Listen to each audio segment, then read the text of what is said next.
Okay. Don't worry, it's coming to me next.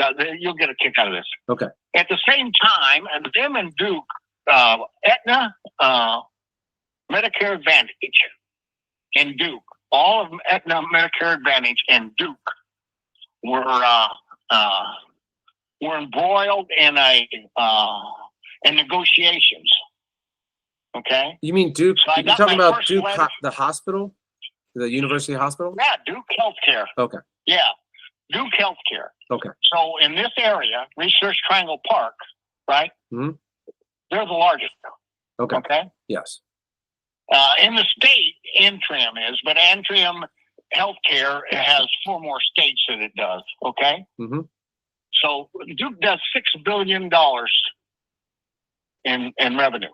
Okay. It's pretty good size. Yeah. So and for patients, they're unbelievable, right? So they got a lot of patients. Mm-hmm. So but they're in negotiations, right? Mm-hmm. And I get a letter from Duke in August. Right now, this is before the state announced that they're going to raise their rates. And Duke says, as of October 15th, you need to have another plan because we're not going to honor any of Aetna's plans. Okay. So Aetna didn't tell you this, but Duke did, which is basically. No, yeah, but I got a letter now from Aetna saying the same thing. Oh, okay, okay. So I thought, what the heck, right? Yeah. So what's going on, right? So I called and Aetna beat around the bush and read around the bush. And finally, I get a letter. September 10th. I didn't get it the 10th. I got it last week. Or I got it just before I called you to set up this appointment. Yeah. It says, starting October 20th, the below provider will no longer be in our network. Yeah. Duke Health. And real quick, I just want to say this one thing. For the audience listening, this is really important because some people think that everything happens, starting January 1st, but it doesn't. It could be mid-year. This could be, April, and they could drop someone, the hospital or the hospital network like Duke could drop Aetna, and then for the next 8 months you could be stuck where you're in that Advantage plan and you can't leave, because it's not open enrollment. Because that is basically so you can't leave. And then Duke, I have a PPO. Okay. Now the reason I have a PPO is I wanted to be able to choose doctors. I've talked about this before. And I'll tell you how I got into the managed care or the Plan C thing, and it's kind of interesting also. But anyway, I thought it was till the end of the year. I thought, no, when I first got the letter from Duke, I thought, well, they can't do that. It's till the end of the year, right? Yeah. Well, I found out, yes, they can do that, just like you said. Mm-hmm. Their contract is up to 15th. Yeah. And so they can do anything that they want, right? Yeah. Yeah. So, but I thought that my PPO, I at least get out of network, right? I have a physical coming up, Brian. So it's in November, right? Yeah. My Medicare annual physical, right? Well, so I just want to be clear about this because a lot of people aren't clear. If Duke says we're not accepting it, it doesn't matter that it's a PPO and you can go out of network. You can't go to Duke. That's exactly what I found out. I didn't realize that because Aetna says you can go to them out of network. Exactly. So I called Duke. Yeah. I called Duke, and Duke says, no, you can't. Yeah. And real quick, I talked about this. It's not just Aetna, because some people focus on the company. This is all the Medicare Advantage plans. If the hospital or doctor or specialist or whatever, outpatient center says, we don't accept this, I don't care if you're on Aetna, United Healthcare, Humana, Cigna, PPO, you're not going there. Plain and simple. No, you're not going there. Mm-hmm. That's plain and simple. Yeah. That's what Duke told me. Okay. Yeah. Yep. Go ahead. I'm So, sorry. you know, even though I got a letter from Aetna saying you can go out of network, Mm-hmm. you know what Duke said? No, you can't. Not at our doctors. That's right. Well, because they're so large, and doctors. I don't know about you live in New York. No, I split my time in Pennsylvania and Florida. Okay, so in North Carolina, right? Mm-hmm. Duke and UNC Healthcare have bought up almost all of the private practices. Okay. Okay. Yeah. So there's no private practices left, right? Yeah. They're umbrella, right? So the partners, and a friend of mine happens to work at one of these places, and I found this out. So my dermatologist, my skin cancer, because I spend too much time in the sun, Mm-hmm. told me that, and it's called Leitner Duke Dermatology. And when I used to go to her and my friend, it was called Leitner Dermatology. She wasn't done to either one, right? Yeah. She was a, semi-famous Mohs surgeon. Okay. Oh, yeah. So, but they bought her out, and how the reason they bought her out, they offered her more money per year than she was making, and they took over all management and supplied all the computers and all back office, right? Yeah. Yeah. So she didn't have to worry about somebody missing work or anything else, right? Duke took care of it. Yeah. All she had to do was sit back and collect money, okay? And more money than she was making, and she didn't have the headache on, people thing or their insurance or their vacations, right? Mm-hmm. Or anything like that. So that's why she sold, okay? Yeah. And she divvied up some of the money, and a friend of mine became very, very rich because, he owned a piece of her practice, right? Because of it, right? Yeah. But Duke bought it. And that's what happened to all the independents. So basically now, Raleigh Cardiology is now part of UNC Healthcare. So basically now, right? You have this plan, and you're not going to be able to find any doctors because they all are part of Duke, and now Duke doesn't accept your plan. That's correct. Yeah. All my doctors are at Duke, right? Mm-hmm. So let's say that for my dermatology, right? I've had a couple of operations. I want to go back to the same guy. He's well-renowned nationwide, right? Yeah. Can't go, right? Mm-hmm. Last year, I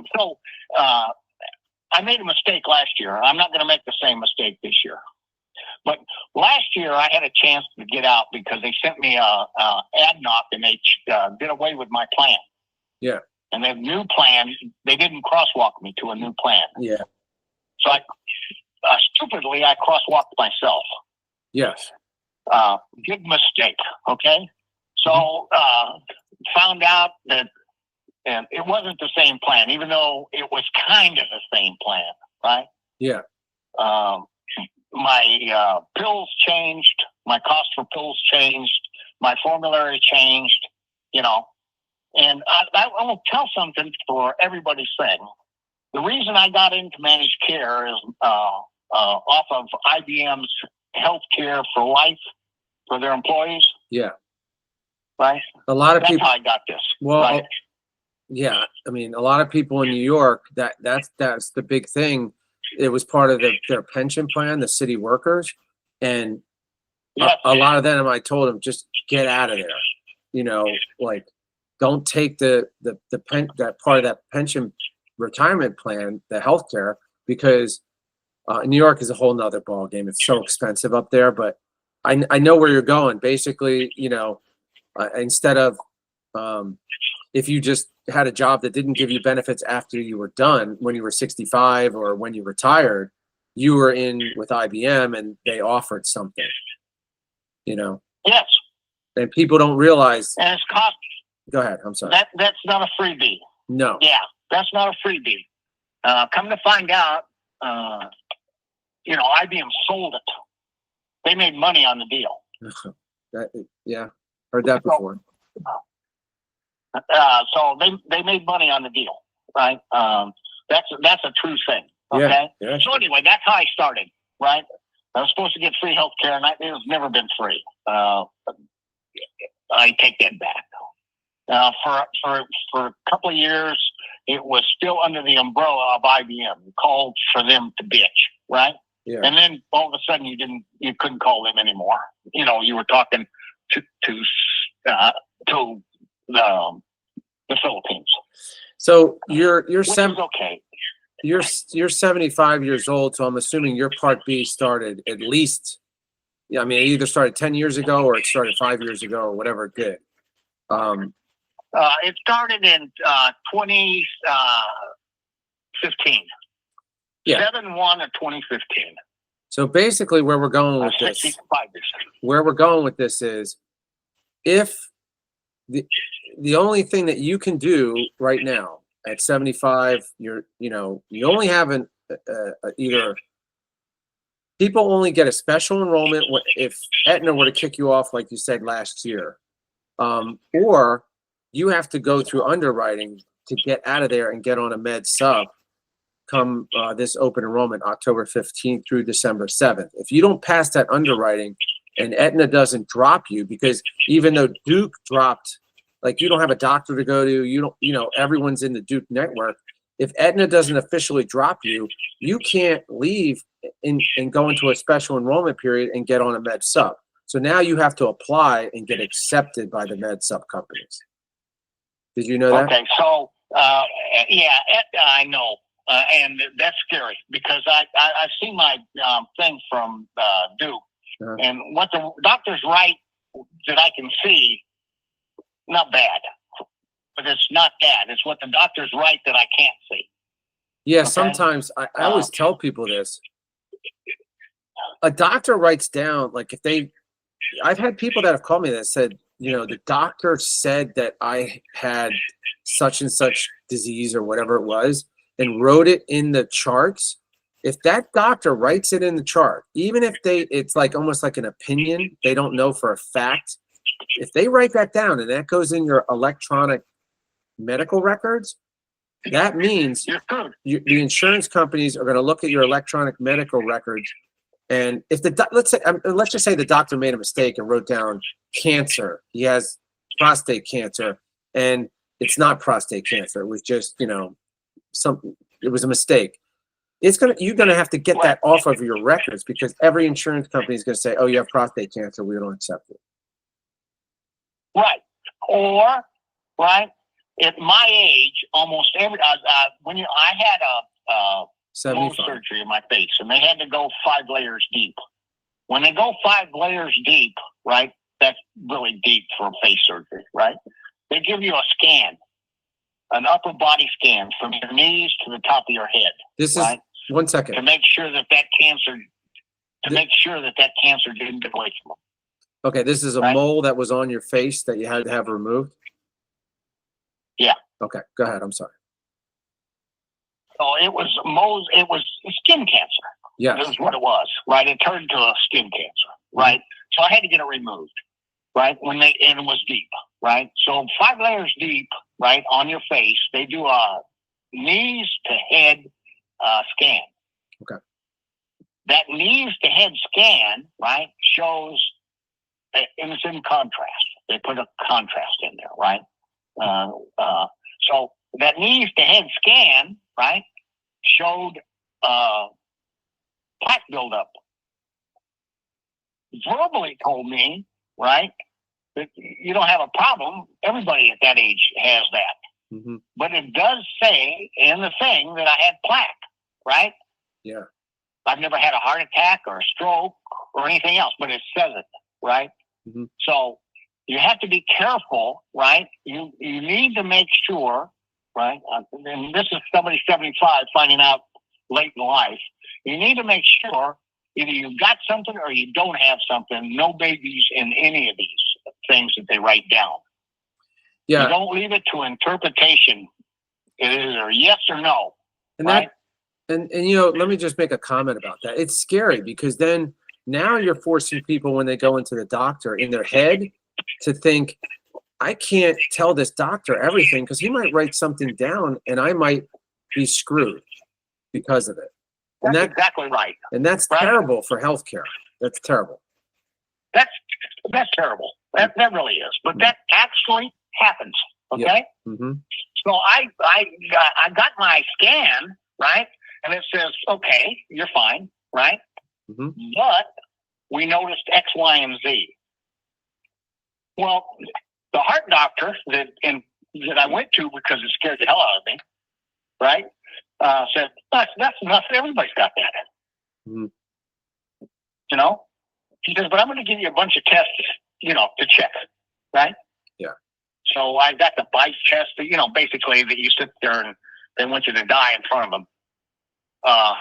Can I ask you? I got that test. Can I ask you another question? How much did all of this cost with deductibles and co-pays? How much were you paying for all this stuff? Well, it cost. I met the max. And what was for that year? What was it? $7,000, $69,87 or something like that. So now it's way up over 10,000. Yeah, the max. The max. Wow. MRIs aren't cheap. Them testings aren't cheap, right? No, they're not. So I maxed out, right, which was fine, because when you start talking about plans, you'll understand. Mm-hmm. I can afford it. I didn't plan for it, but I can afford it, mm-hmm. right? Yeah. So anyway, that's what people don't understand, right? When a doctor says something, right? And the other thing is, I had to fight with them to go someplace, right? Yeah. So their doctor said it wasn't worth going, right? But my mind told me, yeah, you better get it checked, right? Yeah, of course. Because I didn't want to walk around with, a time bomb in my head, okay, or my chest or whatever. Yeah, right? It's your life. It's not the doctor's life. It's your life. Right. Well, it's not the insurance company's life for sure. And they're the ones that saying, I appealed, right? My doctor appealed. Oh, okay, yeah. And we won the appeal. Good. Because people don't realize just because a doctor says something, he recommended that I do it. I didn't just jump up and say, God, I want to get this done. No, but the insurance company denied that they would not let you do it and pay for it. And that's right. Another thing that a lot of people don't realize. Then I appealed and won. Yeah. Right. Which is a pain in the neck. Sometimes people are too sick to appeal. They don't have the time. They don't have the family. Right. Yeah. Well, and the other thing, you've got to have an institutional behind you. This guy happened to be one of the nationally known heart-lung surgeons in the world. Yeah. His name's Hardball. Yeah. Right? Mm-hmm. So he wrote a letter. There's nobody at Aetna that can match qualifications, right? Yeah. Real quick, it's Aetna, but I want to reiterate this because your story. Well, it could be anybody. I used Aetna, but that's because it's managed care. It's a C plan, right? Medicare Advantage plan. Any C plan, right? Any C plan in the United States can do the same thing. Yeah, yeah. Right? Any Medicare Advantage Part C, yes. Right. It could be Aetna, United Healthcare. It could be United Healthcare, Humana, anybody. Yeah. Anybody. Yeah. Right? It's just not, Aetna is a mine, but it could be, my incident that I can actually, tell you that's really happened. Okay? Mm-hmm. A lot of people can't say this really does happen, right? Well, that's I hear you guys say it on the thing, but a lot of people just, they don't realize it really can happen. That's why I like talking to, people need to see and hear. And that's why people like yourself that I'm able to record and you're okay with that and put it on YouTube and stuff, they're going to hear. And believe me, they'd rather hear from somebody that went through it than just some guy who's, works in the field. They like my stories, but hearing it from the horse's mouth is pretty powerful. I've watched almost all of these. The reason that I'm really interested in you, right, and plans is because you put out what I believe is more truthful than most. Okay. Mm-hmm. But anyway, or more, not graphic, more truthful. You know, you saw it coming, right? Yeah. I'm going to tell you, I am a financial conservative and in certain areas, and then I'm social liberal in the others, right? I've seen what unregulated healthcare can do. You know, I've seen it up close and personal, right? They used to be able to throw you off insurance, stuff like that. In North Carolina, where I live now, and in Colorado, where I lived before, they would hospitals would actually sell, because they did this to my mother, actually sell, and North Carolina was the #1 leader. They would actually sell people that owed them money for surgeries and stuff like that, mm-hmm, to the highest bidder, and they would do a sheriff's auction and come and throw you out of your house. So more houses were lost in Colorado, personally, I know, in North Carolina, because I did the research. You know, and it used to be on the web. So I want to. I don't know if you have more to the story, but you know, for the people listening and so forth, I mean, this is, you know, I've been shouting this for years, but I kind of calmed down my voice because nothing. A lot of people didn't see this because they masked it so heavily the past 10 years with all the zero premiums and all the freebies and all the silver sneakers and all this. Oh, Jesus. So I before COVID, I didn't have any of that stuff. Mm-hmm. Yeah. Silver sneakers, vision I paid for myself. No dentist would accept any Medicare, yeah, whether it was A, B, or C, right? Yeah. They didn't accept any Medicare, right? So I paid for all that myself, yeah, right? Mm-hmm. When COVID come, these guys got greedy. So they didn't have anybody coming in. Well, they didn't realize that all the hospital beds were taken. Yeah. A friend of mine had to postpone his surgery, yeah, because there was no beds at one of the largest hospitals in the world, which it happens to be Duke, the main Duke campus. Mm-hmm. Right? Had to postpone his surgery because there was no beds. So they were full of people that were dying of COVID. Yeah. Right? So what I want to... the surgeries went away, and then when they came back, and the next year, right, I got silver sneakers, I got some vision stuff, I got hearing stuff, right, for free. So let me, the story is great, and can I ask you, what would you, if you're turning 65 or you're going on Medicare for the first time, what would you do differently now? If I was going on Medicare for the first time, mm-hmm, and I was 65, it depends on if I was healthy or unhealthy. At 65, I was a very healthy human being. I would have taken the high deductible G plan. Okay. But what if you, I mean, either, I mean, I always... Financially, because I'm fine. At 65, I knew I had the finances to be able to pay the out-of-pocket. Yeah.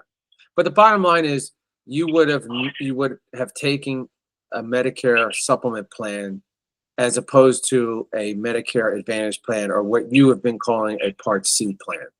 They're the same thing. Medicare yes, Advantage. I would have. Part C is their mandate from the government, right, is to save money. They've never saved money. Yeah. So what I'm going to... Sooner or later, it's going to be crash. Well, I thank you for telling your story. I'm going to get off the recording now, and we can talk further. Okay. But I really appreciate it, and I'm sure everyone out there who's listening really appreciates it. So let me stop this recording, and we'll talk. We'll keep talking. Okay.